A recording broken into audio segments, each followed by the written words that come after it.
El último informe de Oxfam, la organización que estudia la desigualdad, revela que los 5 billonarios más ricos de México incrementaron sus fortunas en los últimos 5 años 70%.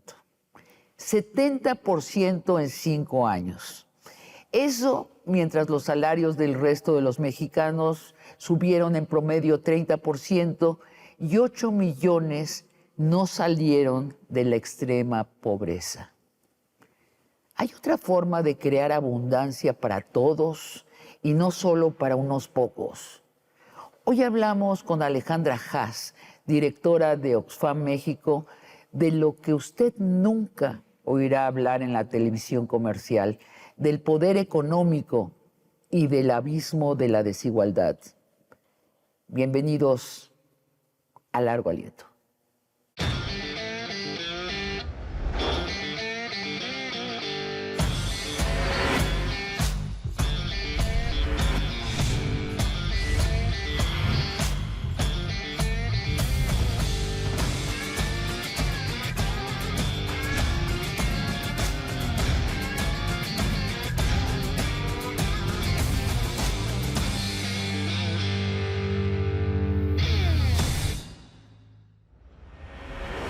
Alejandra Haas, bienvenida a Largo Aliento. Gracias, Sabina.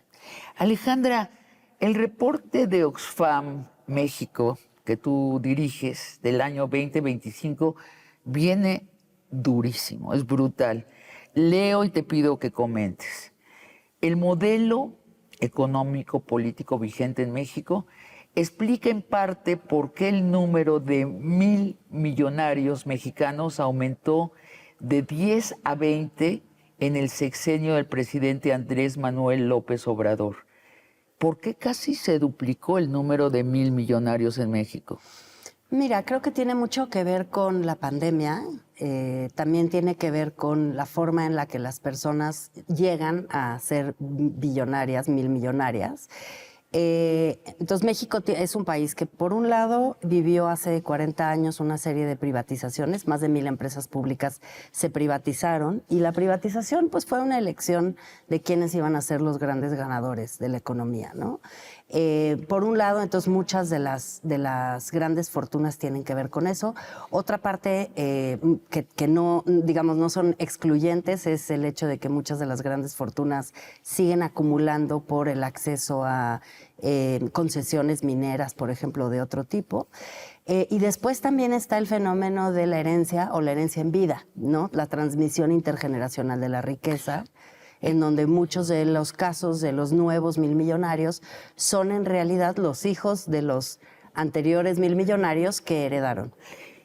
Entonces, esos 22, todos fueron de esas familias que fueron elegidas a dedo por Carlos Salinas de Gortari para ser el nuevo poder económico de México. No todos, ¿no? Hay algunos, por ejemplo, que son de la industria del tequila, o sea, hay un par de excepciones, pero sí es Pero de cierto, excepciones. Sí, hay excepciones. Okay. En realidad, lo que ha ocurrido en América Latina, te diría, no nada más en México, a nivel global, las grandes fortunas, alrededor del 37% son heredadas. En América Latina, el 57% de las grandes fortunas son heredadas. Entonces, realmente el fenómeno de la transmisión intergeneracional de la riqueza es un fenómeno muy latinoamericano. Y te diría que en el caso de México, lo que vemos es una inmovilidad de los apellidos en la lista de los más ricos. Sí, así es. A diferencia de otros países como Estados Unidos, donde si bien hay una altísima concentración de la riqueza, los últimos 30 años han visto una sustitución de 1,000 millonarios. O China, ¿no? O China, sí, en muchos países ha habido cambios. Acá y en el no. caso de México no ha habido grandes cambios. Sigo leyendo el reporte de Oxfam. El reporte explica también cómo estos 1,000 millonarios o billonarios, son sinónimos, se han apoderado de las corporaciones de recursos públicos, colectivos y personales. ¿Cuáles son esas corporaciones de las que se apoderaron y cómo se apoderaron de ellas?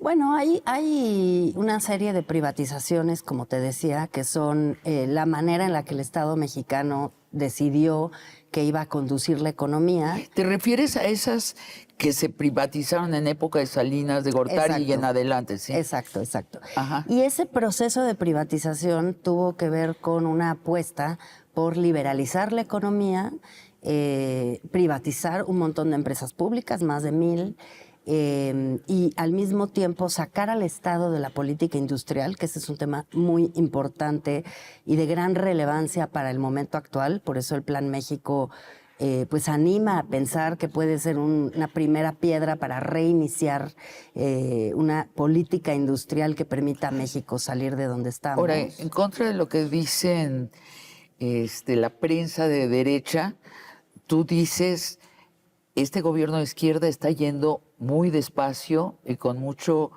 tiento. ¿Te estoy traduciendo bien? Sí, yo creo que la economía es complejísima, la economía globalizada en la que vivimos en México es complejísima. México es de los países con más tratados comerciales internacionales, pero con una enorme dependencia de un tratado con América del Norte que lleva años en vilo y con mucha tensión. Y entonces el ciclo económico depende de la inversión depende de la estabilidad, y no estamos en un momento de estabilidad, ni a nivel global ni a nivel nacional, también por algunas reformas que han sido cuestionadas, como quitándole estabilidad, digamos, a la previsibilidad, que es lo que piden los capitales para invertir. Eso pone a México en una situación de gran dificultad. Creo que de forma acertada se ha planteado el Plan México. Creo que necesita mucho más detalle, mucho mayor profundidad. Y otra cosa que es acertada, pero que necesita hacer un engarce con el Plan México, es los nuevos compromisos de México para reducir el carbono, la NDC se llama. Y ese compromiso tiene que estar dialogando con la política industrial. Pero realmente es un cambio de paradigma para el modelo económico de México, que de lo que dependía en otras administraciones, y la apuesta hace unos 30 o 40 años fue simplemente privatizar, liberalizar, poner el andamiaje y esperar a que la economía hiciera su magia. ¿Hizo magia? Sí hizo magia, en el sentido de que se crearon empleos bien pagados y mucha gente pasó de ser trabajadores de baja calificación a trabajadores de mejor calificación. Se desarrollaron la industria, por supuesto, de los coches, la industria de los aviones y demás. Pero realmente los números de pobreza se mantuvieron, la mitad de la población quedó en pobreza. Y sabes, Alejandra, me sonreí porque recordé una plática con un gran empresario en donde le dije, bueno, pues ya ves, se aumentaron 30% los salarios y los muy ricos están pagando impuestos como antes no pagaban, y no se cayó la economía. Me dijo, pero se va a caer. Y le digo, bueno, la pregunta para ustedes, los neoliberales, es ¿por qué dejaron que no goteara suficiente la riqueza? ¿Por qué no hicieron estas correcciones ustedes? ¿Por qué se dieron cuenta que estaban congelados los salarios y no hicieron carajo, nada, durante 30 años? Dice, es que se necesita como un siglo. Entonces dije, o sea, un siglo para que se sigan enriqueciendo los más ricos y los pobres vean cada vez menos valioso su patrimonio, o sea, porque se va devaluando. Absolutamente, y yo creo que eso es imperdonable del sistema económico mexicano. Hasta Fox, hasta el expresidente Fox lo dijo. Dijo, nos equivocamos, debimos haber subido el salario mínimo y que eso arrastrara todos los salarios hacia arriba. Y le preguntaron, ¿y por qué no lo hizo, señor presidente? Dijo, porque todos los empresarios alrededor me decían que se iba a caer la economía de México. Absolutamente, esa fue la narrativa durante sexenio tras sexenio. 30 años. Y el tema es cuando el gobierno, el Estado, en lugar de tomar riesgos y mirar cómo la población está viviendo, depende del todo de lo que le dicen los grandes capitales. Y ese es el gran problema de los 1,000 millonarios, que al final lo que estamos permitiendo es la hiperconcentración, no solo de la riqueza, sino del control político y del control de las decisiones de los estados. Te sigo preguntando. El reporte narra cómo los beneficios de estos sectores 1,000 millonarios se fugan no solo de las comunidades, sino del país. Es decir, esta gente saca sus ganancias del país que se las da. Sí, al final, al fin y al cabo, como tú dices, en lugar de que realmente se distribuya la riqueza que se crea en un sector, y en ese informe utilizamos 3 sectores, el de turismo, el bancario y el de agua, en lugar de que, por ejemplo, en el sector turístico se paguen salarios decentes y la gente tenga puestos de trabajo formales, lo que vemos es un extractivismo sobre los salarios de la gente que hace que las ganancias sean muy grandes, como por ejemplo las comisiones bancarias, es otro caso, Sí, pues. a costa de la ciudadanía, a costa de las personas. Entonces, lo que vemos es... Y ellos sacan su dinero, lo mandan Muchas veces cuando los capitales son extranjeros, sí. Cuando Sí, son sí. extranjeros y cuando son nacionales. Cuando son nacionales a veces los reinvierten o a veces lo invierten en otro lado o lo sacan a través del sistema bancario. Pero simplemente en la intersección del Estado con ese capital, su primer contacto podría ser a nivel de establecer un salario digno. Claro. Y esa es la clave de la reducción de la pobreza, Sabina.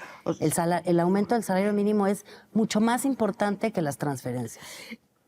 Ahora enfoquémonos en las fortunas de los 5 hombres más ricos del país.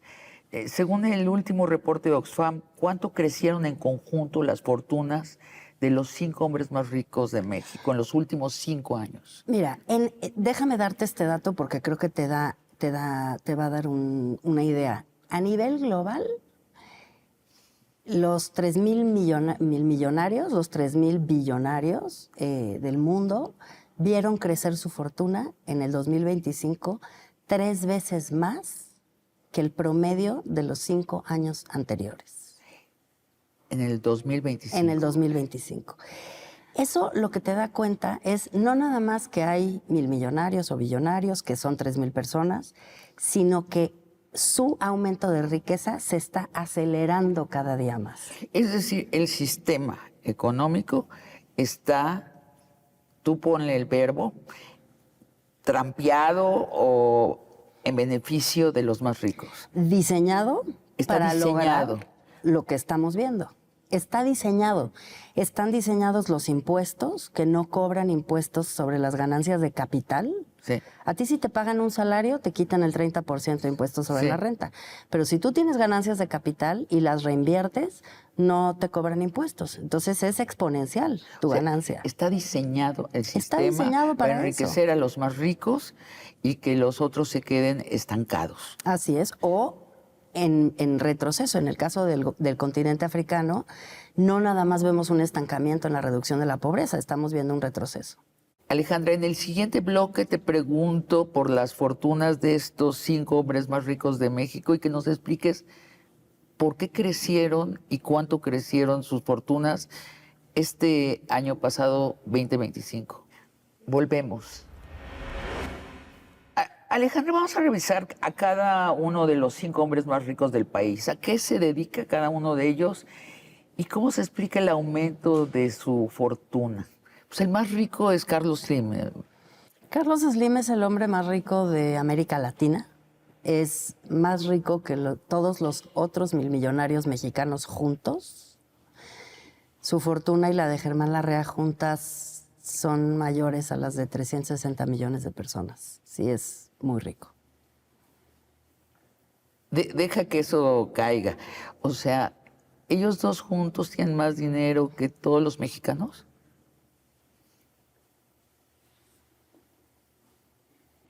Fuerte.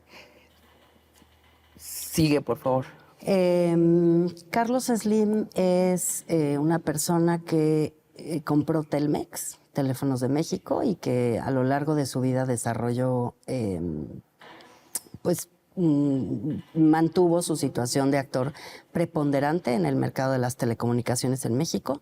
Si bien México se abrió a la, digamos, libre competencia en materia de telecomunicaciones, él ha mantenido su lugar como actor preponderante, que es un concepto que incluso se metió en la ley en consideración a su situación, ¿no? Porque él tenía finalmente toda la infraestructura de las telecomunicaciones y por lo tanto tiene un lugar de eso, de actor preponderante, ¿no?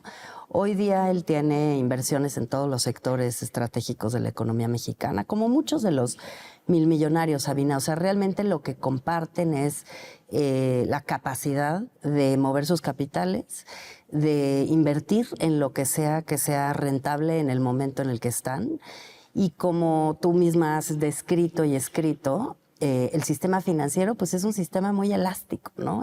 Que permite mover el dinero sin mucha consideración de lo que está pasando en concreto con ese sector, sino realmente las oportunidades financieras que derivan de las inversiones. Entonces, bueno, su fortuna ha crecido muchísimo, tiene cobertura en muchos países, es una empresa global, las empresas que él tiene.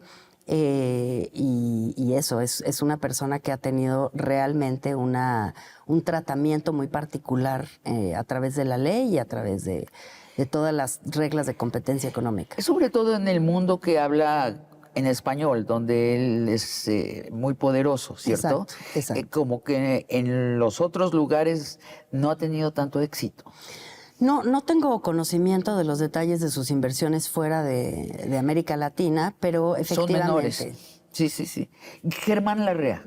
¿Es el número 2? Es el número 2. Germán Larrea es quien vio más crecimiento de su fortuna en los últimos años. Germán Larrea tiene una fortuna muy relacionada con el sistema ferroviario y también con la explotación minera. Pues hay varios escándalos que conocemos en torno a las personas que trabajan en la minería y su situación laboral, casos como pasta de conchos y otros, ¿no? Bueno, y le hicieron una ley a modo en el sexenio pasado, ¿no? Al principio del sexenio pasado, para que pudiera sacar lo que quiera en sus minas.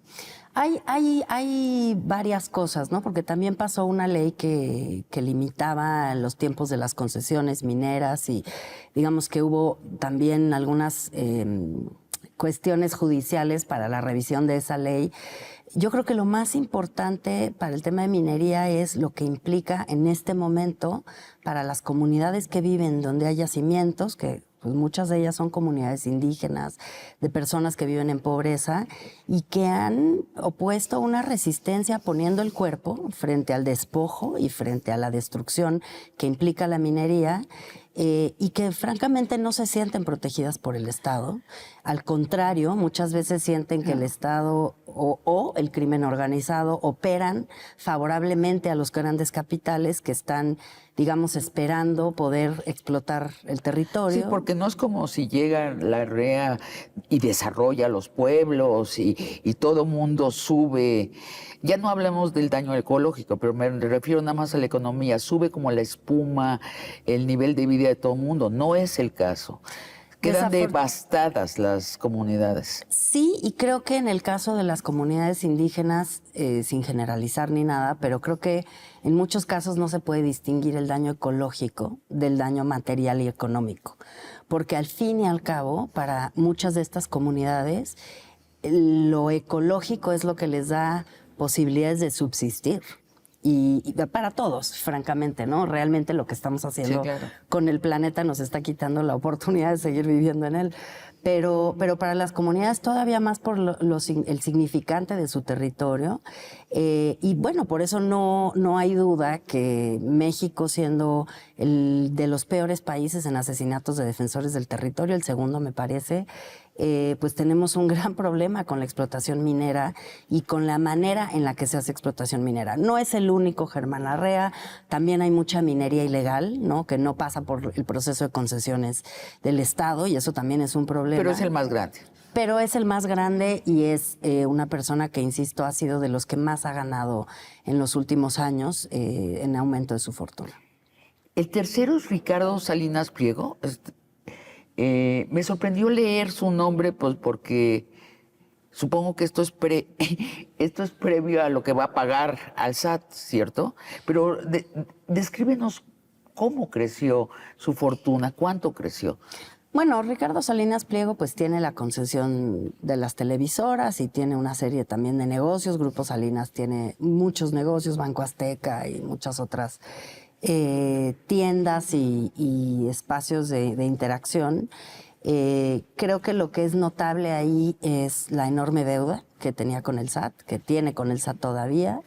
El proceso ha sido largo y tortuoso, muy complejo pues para el sector judicial, que fue utilizado para negociar y para cuestionar esta gran deuda, hasta que llegó un punto en donde ya, por suerte, se pusieron de acuerdo y va a pagar una cantidad importante, 32,000 millones de pesos, de 51,000 millones que era la deuda. Y es muy interesante todo lo que descubrimos a través de descubrir las trampas de Salinas para no pagar.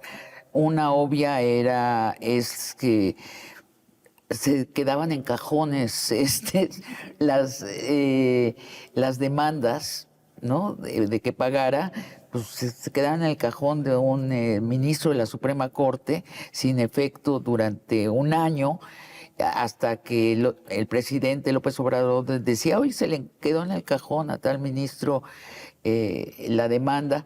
Pero cosas más tortuosas, y lo menciono para preguntarte si esto es común en las trampas que hacen los 1,000 millonarios para acumular dinero. Por ejemplo, comprar una compañía quebrada con el único objeto de hacerse de su deuda.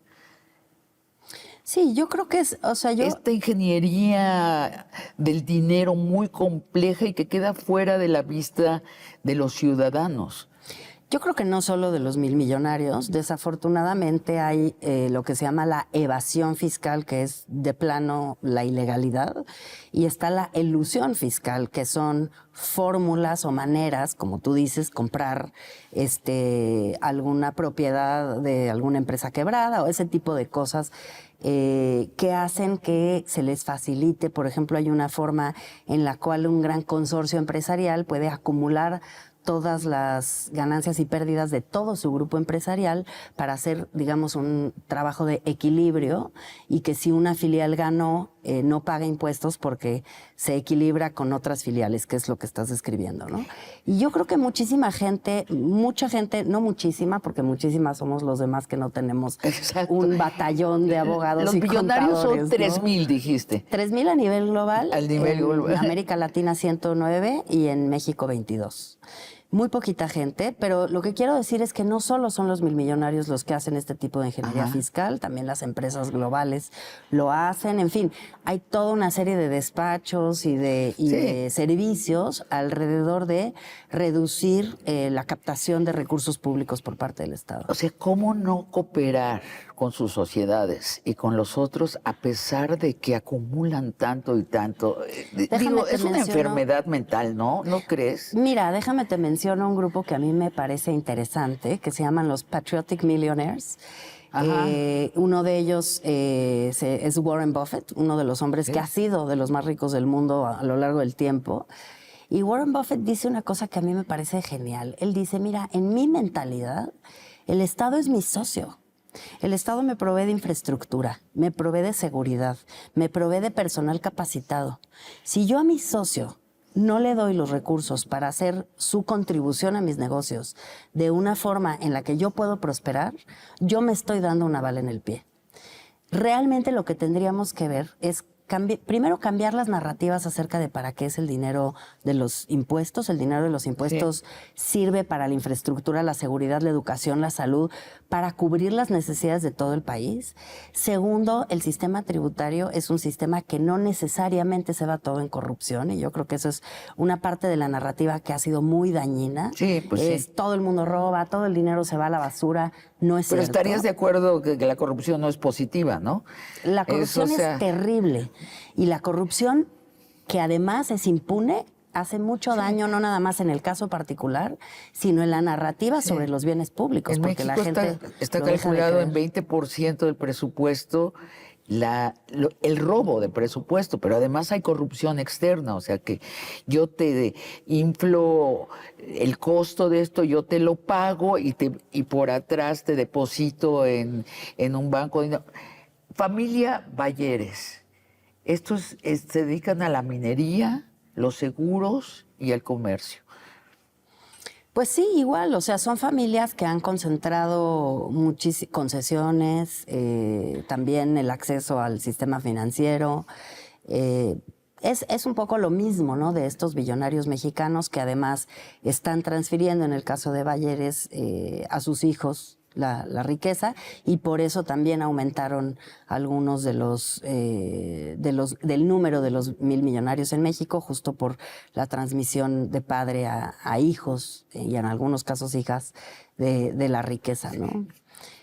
No en todos, pero en algunos casos también Sí, heredan como que las hijas. hijas están no tan bien representadas en esta lista. La familia Beckman, ellos se dedican a bebidas alcohólicas, a tequila, ¿no? A Tequila Cuervo. Y ellos, bueno, sí han expandido el negocio internacionalmente, ¿no? Sí. El tequila se ha vuelto una bebida internacional. Sí, sí, sí. Es decir, ese es uno de los casos en los cuales el origen de la fortuna es el origen de la producción de tequila. Que es como para aplaudirles, ¿no? Pues sí, porque Es mucho ciertamente más valioso este tipo de aumento de la fortuna porque internacionalizan una bebida mexicana.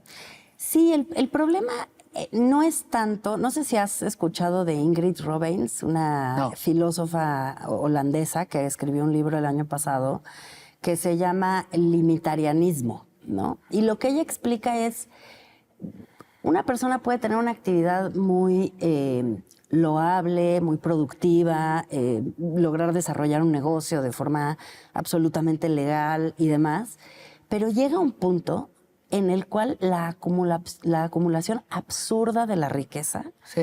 ya no tiene sentido. Y lo que No, pues dice no. ella hace mucho sentido, es muy lógico. Dice, si una persona tiene suficiente dinero para tergiversar el sistema democrático, lo use o no lo use para ello, si tiene suficiente dinero para afectar el resultado de elecciones, y ahora en Estados Unidos lo vemos con toda claridad, Pues sí. es una fortuna que amenaza la democracia y por lo tanto no debería ser. ¿Tú crees que no deberían existir los billonarios? No deberían de existir los billonarios. Vamos a seguir, abundamos más adelante, pero tengo preguntas muy concretas que agotar contigo. Desde que gobierna la 4T, los billonarios pagaron impuestos que no pagaban, ¿no? Y pagaron salarios a sus trabajadores 30% más altos. Y había quien decía que pagar impuestos y pagar mejores salarios los iba a arruinar a los pobrecitos billonarios. Pasó lo contrario, según nos reportas. Sus fortunas crecieron a mayor velocidad. Sí, la pandemia ¿Cómo también tuvo mucho que ver. Pero no se conectan, no son, o sea, son datos que conviven, pero no hay causa y efecto entre ellos. No, es decir, uno puede argumentar que el aumento del salario logró poner más dinero en los bolsillos de las familias mexicanas y que en ese sentido Bueno, sí. las familias mexicanas lograron tener un mayor poder adquisitivo y se potenció el mercado interno. Eso está bien, digamos, y es importante, por supuesto. Pero también hay que revisar, Sabina, y esto es delicado, el tema, por ejemplo, del gasto en salud, ¿no? O sea, las familias de bajos ingresos gastan exponencialmente mucho más en salud de lo que gastan las familias de mayores ingresos. claro. 49% de las personas de este país asisten a servicios de salud privados, a consultorios asociados a farmacias. Repite la cifra. 49% asisten a consultorios asociados a farmacias. Y eso genera un ingreso para alguien, para el dueño de esos consultorios, pero un gasto que no debería de ser, porque la salud es un derecho y lo que deberíamos de tener es un sistema universal de salud de buena calidad para todas las y los mexicanos. Entonces sí es muy importante que miremos bien qué consideramos como exitoso. Hay discusiones ahora en el mundo para cuestionar que el concepto de crecimiento del Producto Interno Bruto no debe ser la única medida del éxito. No, claro que el no. éxito es cuánta gente vive con derechos plenos. Hay quien dice, bueno, ¿qué importa si tienen muchísimo más que los otros mexicanos, los billonarios? Ellos necesitan esas fortunas para crear nuevos proyectos donde den más empleos y mejor pagados. Esta es una típica de la derecha. Pregunta, Estos 5 de los que hablamos, ¿dan más empleos y cada año mejor pagados? Mira, depende y ciertamente debe de haber sectores dentro de todos los bienes que ellos poseen que han aumentado, digamos, no nada más ha aumentado el salario mínimo, sino también en algunos casos el nivel de calificación de las y los trabajadores. Pero 95% de las empresas en este país son pymes. Y las pymes no viven como las grandes empresas globales o las empresas de los 1,000 millonarios. Las pymes viven al día, pagan lo que pueden, están muy presionadas por la situación en la que se encuentran. No existe en México de forma vigorosa como deberíamos de tener una banca de desarrollo que las apoye. Y de ahí se desprenden 2 preguntas. Una es insistirte en la primera. Este argumento, deja que acumulen mucho dinero porque se va a convertir en empleos y en buenos salarios. ¿Se cumple?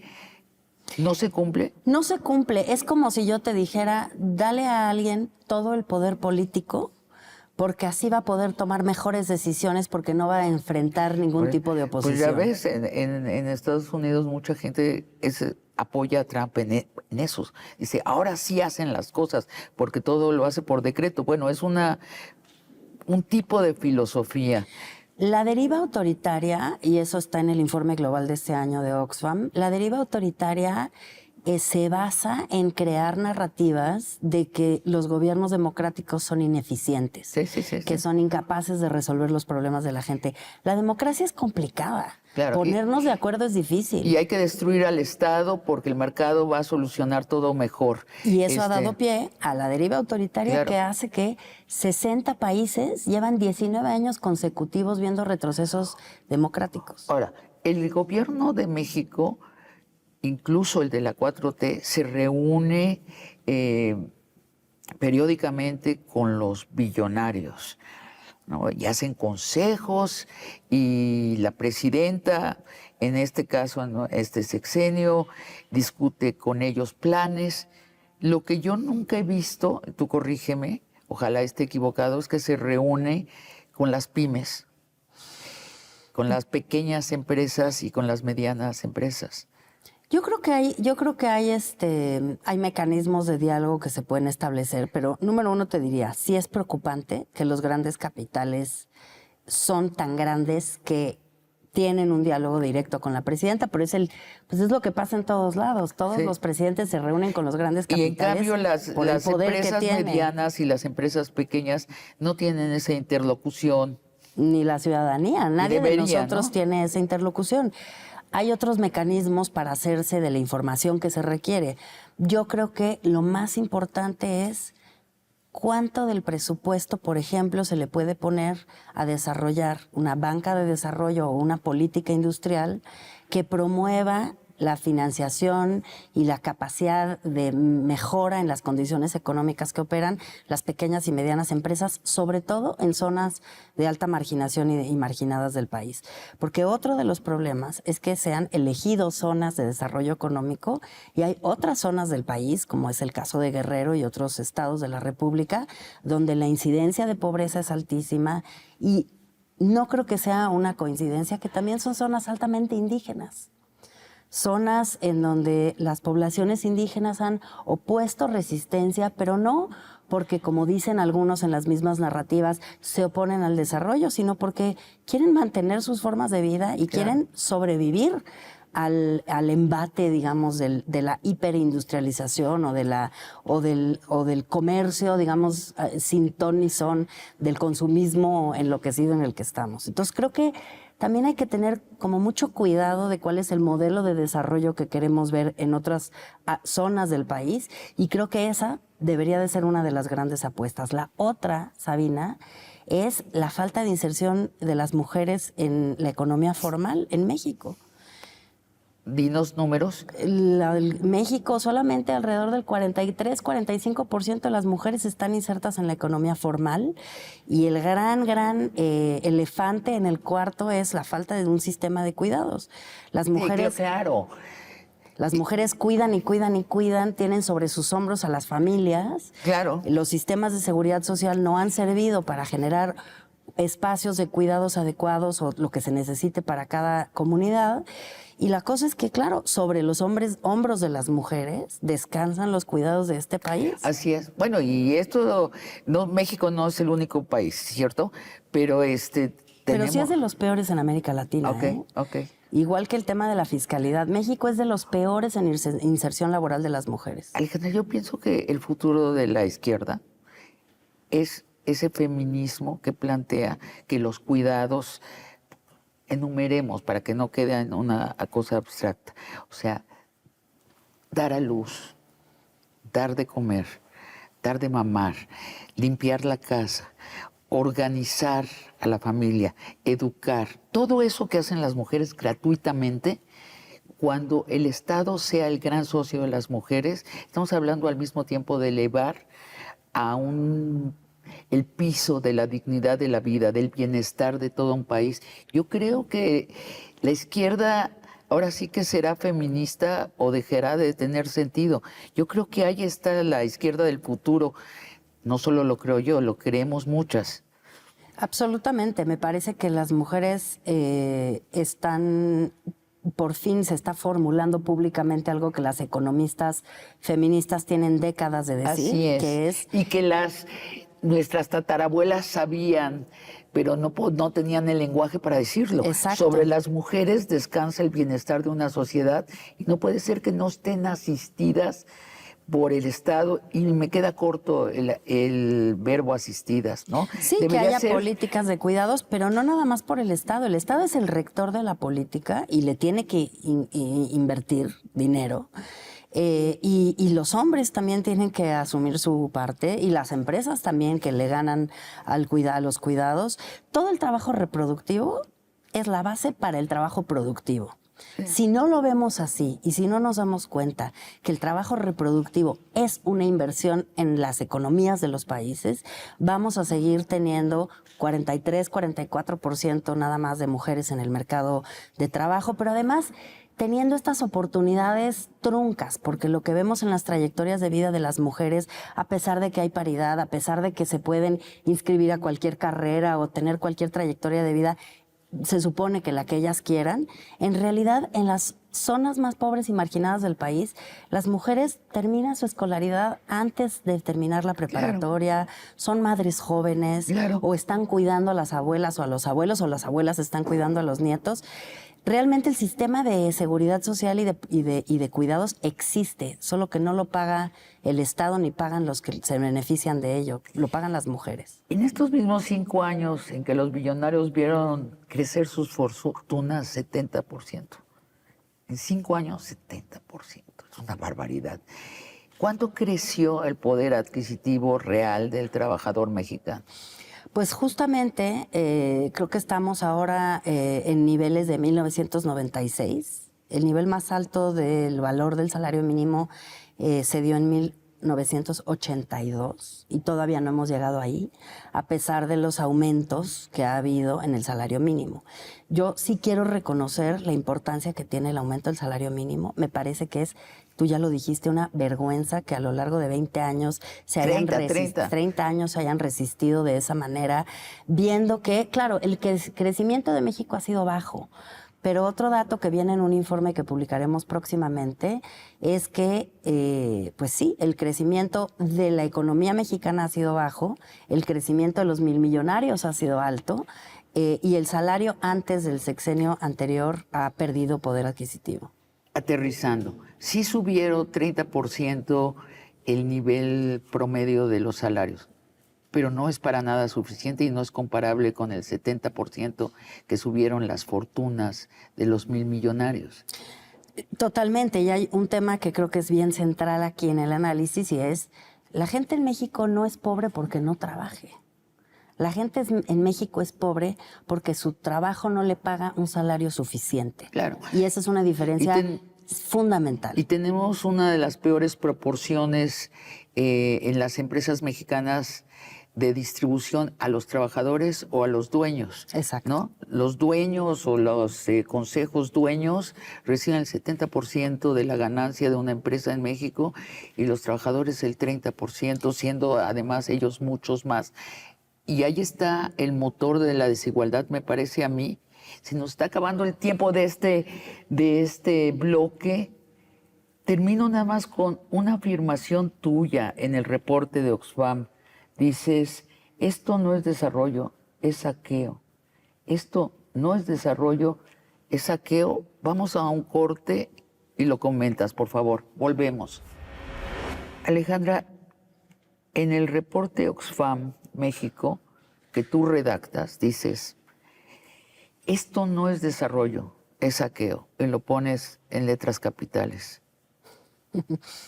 Lo redactamos entre varios y tengo un equipo que es particularmente talentoso y a quien le mando un saludo porque ellos hacen todo el trabajo de investigación realmente. Pero sí, el informe del 2025 lo que vimos es que hay un momento en el cual lo que llamamos productividad y lo que llamamos, digamos, ganancia, ingreso, etcétera, se ve como saqueo cuando se abusa de las concesiones de agua y se extrae mucha más agua de lo que la concesión te da permiso, cuando se abusa de los salarios bajos y lo que tienes es un sistema de hambre que depende de que la gente gane bajos salarios para que tú saques ganancia. Cuando te das cuenta, como te decía, que las comisiones bancarias en México son de las mayores en el mundo, sí, y el que está pagando es el consumidor para el bolsillo del que tiene las acciones. Cuando no se quiere pagar impuestos, cuando no se quiere pagar hace ingeniería impuestos con tus abogados para no pagar. Y sí, y cuando además tienes esa flexibilidad y protección jurídica global de los capitales que te permite que el día que hay un país en el que ya no quieres invertir porque ya no te gustó el gobierno, ya no te dieron por tu lado, ya no estaban las leyes favorables para ti, sacas tu dinero, vas y lo inviertes a otro lado, que esa es un poco también la causa de la competencia. Hay competencia, le llamamos, hay una competencia negativa en términos de los paraísos fiscales, mal llamados paraísos, porque realmente de paraíso no tienen nada, lugares que prometen no pagar impuestos con tal de que les metan dinero a sus economías. Están las competencias entre países por atraer inversión y que muchas veces implican que los gobiernos renuncian, por ejemplo, a cobrar impuestos para que la empresa se instale y prefiera ese país. Todas esas son competencias negativas que se han generado en este mercado globalizado. Ahora, ¿cómo crear abundancia para todos? Bueno, yo creo que hay países y muchos ejemplos que nos ayudan a ver que a pesar de la existencia de los milmillonarios, hay buenos niveles económicos y demás. Yo creo que a nivel global va a ser difícil teniendo milmillonarios que pueda haber bienestar para toda la población del mundo. Creo que es económicamente imposible. Necesitaríamos cuestionar realmente si eso es viable. Pero me parece que, por un lado, creo que y esto Gabriel Zucman, un economista, lo propuso en el G20, un impuesto global a la riqueza que permitiera que se cobre una cantidad suficiente para hacer un plan global de atención a la pobreza extrema y un plan global de atención al cambio climático. Describe un poco más esto. ¿Después de cuánto dinero acumulado tienes que pagar ese impuesto a la riqueza? Tú imagínate que una persona que tiene más de 1,000 millones pueda pagar el 5% de su fortuna acumulada anualmente. Está bien, ¿no? No se van a quedar más pobres. No, por supuesto que no. Tenemos muchísimos datos de ese tema. Por ejemplo, en el informe global se dice que si con las ganancias del año pasado los milmillonarios le entregaran $250 a cada persona en el mundo, todavía tendrían ganancias por encima del resto. De los 1,000 millones. De los 1,000 millones. Sí. Entonces, realmente, no le quitas ni un pelo al gato, ¿no? Entonces, impuestos globales a la riqueza creo que sería muy importante. 5%. Y si se hacen globales, es mucho más difícil que los combatan. Claro. Porque no chantajean, ¿no? Al gobierno en turno y demás. La otra cosa es la protección del salario, que es muy importante. La protección de los derechos laborales en general no es solo el salario. Estás viendo muy rápido de lo del salario. En México, que describíamos el abuso de la proporción entre lo que ganan los dueños o los consejos dueños de las empresas y los trabajadores, ¿el Estado podría legislar y decir, no, tiene que ser como en Europa, 50% y 50%? Incluso, no, en algunos países europeos es 70 y 30 a favor de los trabajadores. ¿El Estado podría intervenir? Por supuesto. En Alemania, por ejemplo, hay reglas para obligar a que los consejos de administración y que los dueños de las empresas haya participación de los sindicatos o de las organizaciones de los trabajadores. O sea, los trabajadores son parcialmente dueños de las empresas, ¿no? Por ley. Por ley, por ley. Hace mucho sentido. Hace mucho sentido. Por supuesto que podemos seguir pensando que el ingenio y la capacidad de gestión se tienen que premiar. Está bien premiar a pero que las no personas... tanto, no es pero no abusivo. tanto, y no en Sí, detrimento sí, claro. del trabajador, que es el que le está agregando valor y el que está haciendo que la empresa marche. Se deben subir los impuestos a los megarricos, aparte del impuesto a la riqueza. Bueno, yo creo que en México la México? desaparición del impuesto a la herencia es una tragedia y permite estas acumulaciones intergeneracionales. ¿De cuánto era? El impuesto no recuerdo la última vez, pero creo que en los años 50 se quitó. Ahí hay un texto muy bueno publicado por una académica, Mónica Honda, sobre ese tema. Pero sí, se quitaron muchos de los impuestos en México, que sí hubo impuesto a la herencia y se quitó, te digo, hace como 50 o 70 años. ¿Qué otras medidas? Muy simples. Por ejemplo, la tenencia. La tenencia es otra competencia para abajo, ¿no? Que si sacas tus placas aquí, pero vives en la Ciudad de México, pero quieres tus placas de Morelos para no pagar tenencia, el gobierno de Morelos tiene un problema financiero muy importante que podría ayudar muchísimo que cobrara una tenencia compartida con todo el país. ¿Por qué no tenemos una tendencia estandarizada? Da igual que seas de aquí, de Durango, de Morelos, pagas un cierto porcentaje en tenencia y el gobierno estatal tiene dinero para sus funciones. Las ayudas sociales, ¿qué opinas de las ayudas sociales? Mira, yo creo que las transferencias monetarias son buenas, fueron importantísimas durante la pandemia, mucha gente pudo sobrevivir gracias a eso, pero no, las transferencias no resuelven la situación de pobreza de la gente. Lo que es muy delicado, Sabina, No le resuelven. O sea, no, lo que resuelve es el salario. el salario. No la transferencia. No, sí, además, no, el salario es precisamente quitar de en medio al Estado. Digo, el Estado promueve mejores salarios, pero es una relación directa con las empresas, es mucho más saludable, ¿no? Mira, yo no estoy en contra de la transferencia. A mí lo que me preocupa mucho Que lo que importa es el salario. Además de eso, el Estado sí tiene un rol que cumplir en términos de servicios públicos. Esa es otra cosa que Y mencionas en el informe. Cuando hay poco dinero, como es el caso, hoy día hay poco espacio fiscal, si el Estado tiene que escoger entre transferencia y servicios, ese es un problema que carga la misma ciudadanía.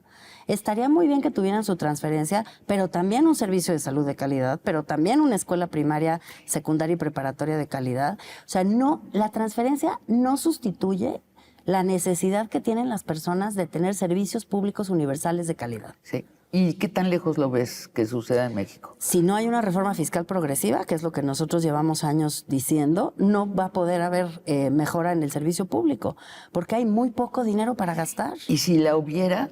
Si la hubiera, sí hay chance.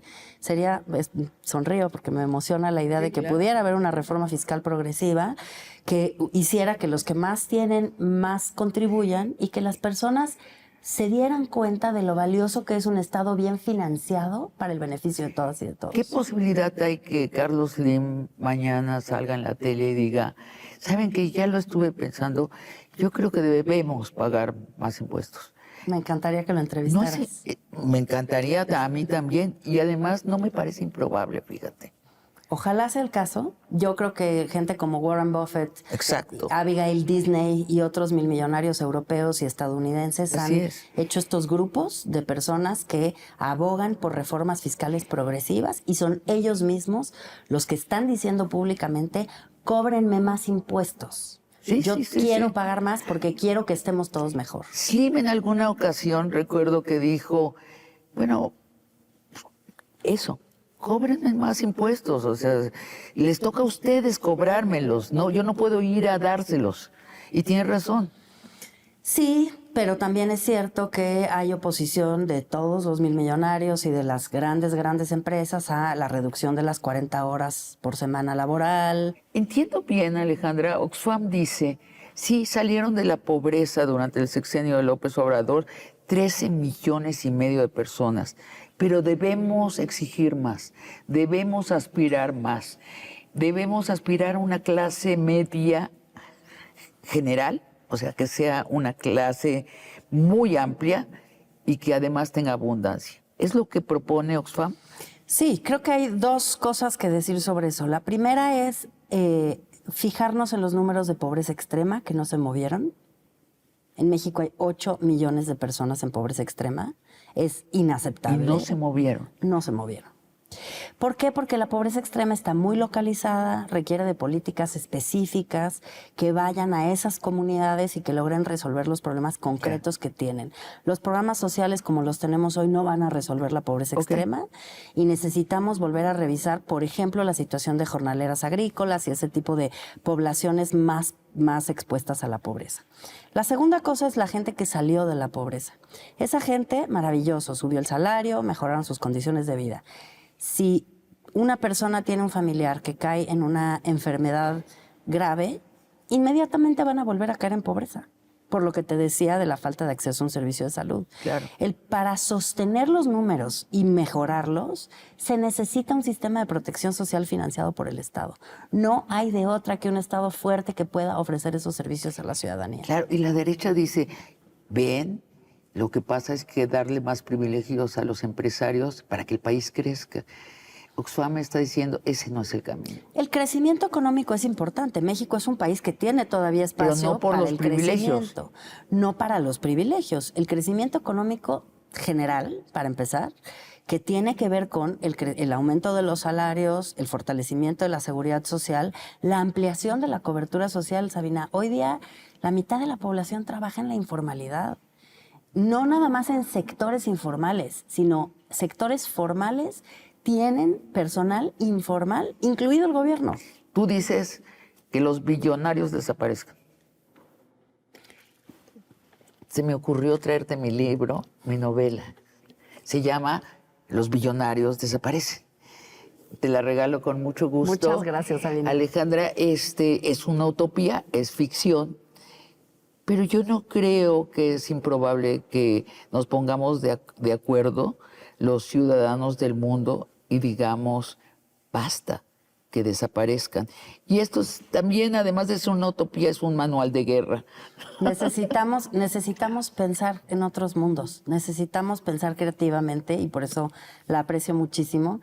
Necesitamos pensar creativamente sobre el mundo que podemos construir y darnos cuenta que el poder político lo tenemos la ciudadanía. Tiene el epígrafe es del Nelson Mandela. Es una frase que a mí me encanta. Era imposible hasta que sucedió. Y creo que estamos en esas. Espero que así sea. Espero que realmente estemos en un momento de transformación social, porque la trayectoria en la que vamos no pinta nada bien. Y creo que es un momento en el que nos podemos despertar y decir, podemos cambiar el mundo. Muchas gracias, Alejandra. Muchas gracias, Sabina. Y a ustedes, amigos y amigas, los espero la próxima semana en otra conversación de largo aliento.